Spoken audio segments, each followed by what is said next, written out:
व्यस्त जीवनको यो भागदौडमा काम नपरी कहीँ पनि नजाने म, मामा घर गएर आधा घण्टा पनि टिक्न नसक्ने म, तर आज मामा घरका हजुरबाको भाइको 84 पूजामा आएको छु। म आएको छु श्री पशुपति बौद्धिक आश्रममा। यो शान्त पवित्र ठाउँ। यहाँ मन्दिरहरू छन्, 108 शिवलिङ्गहरू छन्, संस्कृत विद्यालय छ, गाईहरू छन्, तरकारी खेती छ, विद्यार्थीहरू खेलिरहेका छन्। यो ठाउँले मनलाई गहिरो शान्ति दिन्छ।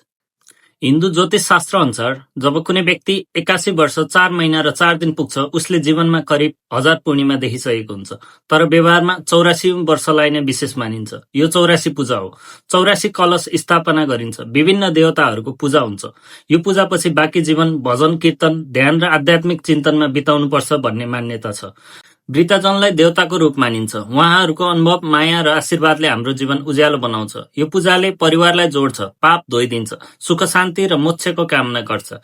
आज पुरै परिवार जम्मा भएको छ। पण्डितहरूले मन्त्र जप्दैछन्, 84 कलश पूजा गर्दैछन्, हवन गरिरहेका छन्, लाख बत्ती बल्दैछन्। हजुरबा र हजुरआमालाई बोकेर मन्दिर परिक्रमा गराउँदै भजन गाउँदै यो दृश्य देख्दा मन भरिन्छ। परिवारको माया, वृद्धजनको मुस्कान, आशीर्वादको यो पवित्र क्षण हृदय छुन्छ। 84 पूजा केवल एउटा उत्सव मात्र होइन, यो जीवनभरको सङ्घर्ष, अनुभव र ज्ञानको सम्मान हो।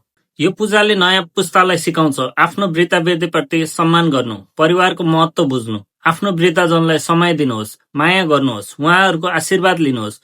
उहाँहरूको आशीर्वादले नै हाम्रो भविष्य बन्छ। सबलाई 84 पूजाको हार्दिक शुभकामना। परिवारसँगै रहौं, माया गरौं, सम्मान गरौं। हनुमान को